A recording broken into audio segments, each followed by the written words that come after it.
Welcome to my channel AK Mechanical Lecture. Today I brought new updates regarding PhD admission in IIT. Before starting, I request you all please like, share and subscribe my channel. So IIT Delhi has given notification for admission in PhD for 2021-22 session. They have given notice for all PhD, MTech, MS, Master of Design and MSc program, but I am going to highlight only PhD. So first we are going to see what are the important dates for that. So coming to important dates, we can see that the online application has started from March 15, 2021. Last date is April 24, 2021. Range of dates for test and interview. They are going to conduct test and interview between 10th of May 2021 to June 23, 2021. Date of orientation and registration for new students August 25 to 26, and commencement of classes from August 27. Now what are the eligibility criteria all are for applying in PhD program, that thing we are going to see. These all are admission procedure and requirement. Here it is given PhD programs. The award of PhD degree is in recognition of high achievement, independent research and application of scientific knowledge to solution of technical and scientific problem. The creative and productive inquiry is the basic concept underlying the research work. The details of research program in various departments or center or school are given in annexure 1. So I am only going to highlight the important things. How the admission will taken place here. Admission to PhD program is normally made on the basis of interview of eligible candidate conducted by department, center and school concerned through its DRC or Center Research Committee and School Research Committee. DRC, CRC, SRC may decide to conduct written test as well as or multiple interview or other ways or testing in order to screen the candidate. Application are invited from the candidate by advertising the program in employment news or web portal in March for the first semester and in October for the second semester every year. तो यहाँ पे ये इन्होंने mention कर दिया है कि DRC committee या सीआरसी कमेटी और एसआरसी कमेटी वो डिसाइड करेगा कि सिर्फ इंटरव्यू कंडक्ट करवाना है या मल्टीपल इंटरव्यूज़ कंडक्ट करवाना है या रिटन टेस्ट या इंटरव्यू दोनों कंडक्ट करवाना है, वो डीआरसी मेंबर और सीआरसी और एसआरसी मेंबर डिसाइड करते हैं. एडमिशन शेड्यूल आपका जो भी है वो तो यहाँ पे दे ही दिया है कि जो भी एडवर्टाइजमेंट है वो मार्च और अक्टूबर में आता है. टेस्ट और इंटरव्यू आपका मंथ ऑफ मई एंड दिसंबर आपका कंडक्ट होता है. उसके बाद कभी भी आपका क्लासेस उसके बाद आपका शुरू हो जाएगा. ड्यूरेशन जो है आपका प्रोग्राम यहाँ पे देख सकते हैं. Minimum period of registration required for student with MTech or equivalent qualification is 2 year, whereas those with BTech or equivalent qualification is 3 years. इसमें जो रजिस्ट्रेशन का मिनिमम रहता है वो 2 साल रहता है यदि एमटेक कैंडिडेट है तो. एमटेक के थ्रू पीएचडी में आना चाहते हैं तो उनके लिए, और जो बीटेक के बाद इंटीग्रेटेड में आना चाहते हैं उनके लिए 3 ईयर्स है. Minimum qualification for admission to full time PhD programmes यहाँ पे देख सकते हो. Table 1 define the minimum qualification required for admission to full time PhD programme at IIT Delhi. तो यहाँ पे हम देखते हैं टेबल 1 में क्या कह रहा है. तो टेबल 1 में कह रहा है कि आपके पास यदि एमई, एमटेक या एमडी और इक्विवेलेंट है आपके पास डिग्री तो आप अप्लाई कर सकते हो पीएचडी के लिए. मिनिमम को जो परसेंटेज चाहिए आपका 60% चाहिए आपका एमई एमटेक में, और qualification through national level examination requirement. यदि एम एमटेक आपका है तो उसके लिए कोई ज़रूरी नहीं है, पर वो कंसीडर करते हैं यहाँ पे शॉर्ट लिस्टिंग में, क्योंकि एप्लीकेशन के पास काफ़ी कैंडिडेट्स कहा जाता है जो गेट क्वालिफाइड या नेट क्वालिफाइड रहते हैं.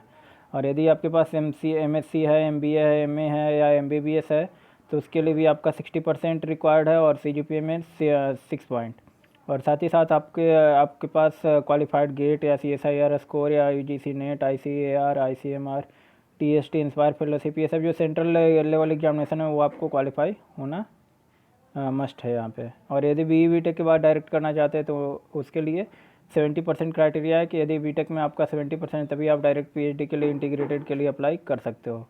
और इसके लिए भी आपका मस्ट है कि आपके पास सेंट्रल लेवल का जो एग्जामिनेशन होता है PG या PhD में एडमिशन के लिए, वो आपको यहाँ पे क्वालिफाई होना ज़रूरी है। SC/ST के लिए 5% का इसमें रिलैक्सेशन दिया गया है कि जहाँ पे जनरल को 60 चाहिए, वहाँ पे आपका यदि 55% है तो आप अप्लाई कर सकते हो। सेम चीज़ है आपका। बाकी देखते हैं यहाँ पे requirement of qualification in GATE and national exam is waived off for the following category of applicants. Currently registered student in centrally funded technical institution pursuing BE-BTech or integrated MTech or integrated MSc program or any other program of minimum 4-year duration, admission to which is on the basis of JEE, who have completed 6 semester or more and have CGPA of 8 or above. Such a student should obtain a CGPA of 8 or above at the time of graduation and before they formally register for PhD programs. तो यहाँ पे ये कर रखा है indirectly कि यदि आपका IIT NIT वगैरह से है आपका BE-BTech या ME MTech और 80% है, तो आपके लिए कोई ज़रूरी नहीं है कि यहाँ पे गेट या नेशनल एग्जाम में क्वालिफाई होना ज़रूरी है।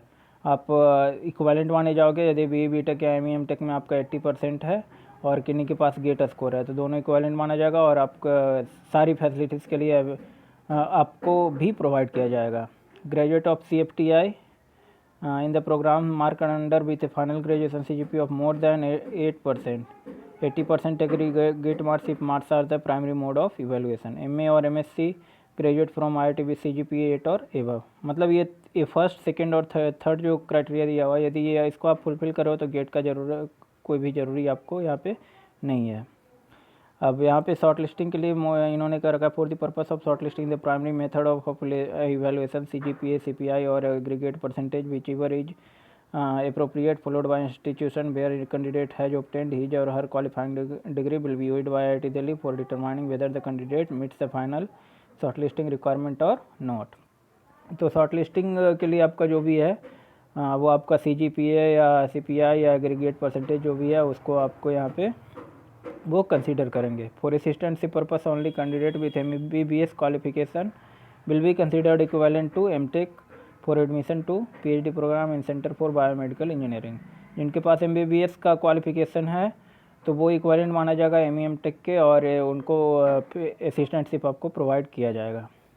For candidate with MA degree in English 5% relaxation in marks और 0.5 relaxation in CGPA may be permitted for admission to PhD programme in humanity and social sciences. यदि आप ह्यूमैनिटी सोशल साइंसेस से PhD करना चाहते हो और MA में आपका इंग्लिश है और तो आपको 5% का रिलैक्सेशन दे दिया जाएगा।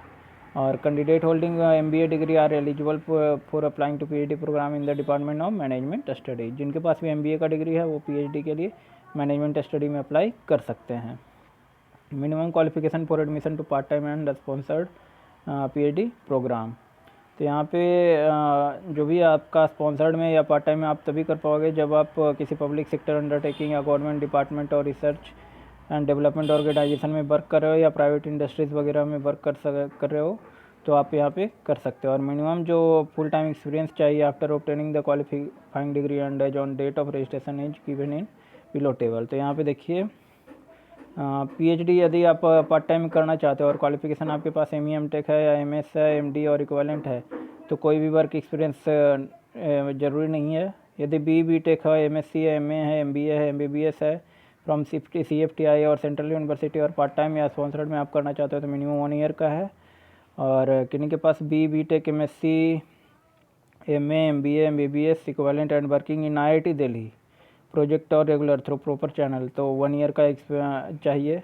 मतलब वहाँ पे किसी पोस्ट को आप मतलब वर्क कर रहे हो IIT दिल्ली में तो भी आपका 1 ईयर का एक्सपीरियंस मस्ट है, तभी आप अप्लाई कर पाओगे। इसी तरीके से डिफरेंट के लिए दिया हुआ है फ्रॉम इंस्टीट्यूशन अदर दैन से CFTI है तो 2 ईयर्स का मतलब BE-BTech MA MSc MBA MBBS है आपका मतलब IIT NIT या सेंट्रल यूनिवर्सिटीज़ को छोड़ के आपने किया है ये सारे डिग्री मास्टर्स या BE-BTech तो उसके लिए आपको वर्क एक्सपीरियंस 2 साल का होना चाहिए तभी आप पार्ट टाइम या स्पॉन्सर्ड में अप्लाई कर सकते हो।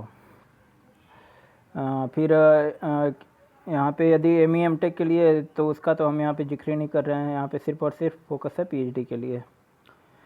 तो ये सारी चीज़ें दिया हुआ है आपका। Sponsored full time candidate seeking admission to PhD programme on the basis of study leave must submit a sponsorship certificate on a proper letter head from the appropriate authority in the organisation. जो भी sponsored में करना चाहते हैं उनके लिए through proper channel apply करना पड़ेगा, और जो भी ऑर्गेनाइजेशन है वहाँ से एनओसी आपको सबमिट करना पड़ेगा। और यहाँ पे ये भी आपको दिया हुआ है कि for the period of his or her studies इन, यहाँ पे देखिए ये मेंशन इन्होंने कर रखा है कि for the period of his or her studies in the programme the candidate would be treated as on duty with usual salary and allowance. मतलब जो भी स्पॉन्सरशिप में पीएचडी करना चाहते हैं फुल टाइम में, तो जब तक वो पीएचडी वहाँ पे करेंगे तो वो एज ए ड्यूटी उनका माना जाएगा कि कंपनी में काम कर रहे हैं और सारी फैसिलिटीज़ कंपनी उनको प्रोवाइड करेगी। That he or she will be fully relieved and granted study leave for a minimum period of 3 years, 2 years for MTech and equivalent degree holder.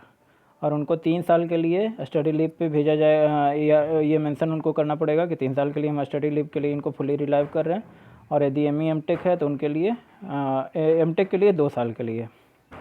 Part-time candidate are required to submit a NOC on a proper channel letterhead from the appropriate authority in the organization, clearly stating the following: the candidate is permitted to pursue a study on a part-time basis। ये उनको NOC में mention करना पड़ेगा। फिर जब भी college उनको बुलाएगा course work वगैरह के लिए तो वो वहाँ पे प्रेजेंट रहेंगे, और जब भी बुलाया जाएगा तो वो वहाँ पे आपका इंस्टीट्यूट जो है अलाउ कर देगा। that his or her official duty permit him or her to devote sufficient time for research। facilities for research in the candidate field of research are available at the candidate place of work। तब जहाँ पे वो work करे वहाँ पे facilities भी आपको पूरा वहाँ पे मिल जाएगा रिसर्च के लिए और जो भी चीज़ें हैं। तो ये सारा इम्पोर्टेंट चीज़ें था आपका यहाँ पे यदि पीएचडी के लिए अप्लाई कर रहे हो। बाकी ये नीचे में पूरा एम टेक और एम डिज़ाइन के लिए है, जिसके लिए मैं फोकस नहीं कर रहा हूँ, उसके लिए किसी और कोई और वीडियो में हम देखेंगे। तो वीडियो आपको अच्छा लगा हो तो प्लीज़ लाइक कर देना, शेयर कर देना, सब्सक्राइब कर देना। धन्यवाद।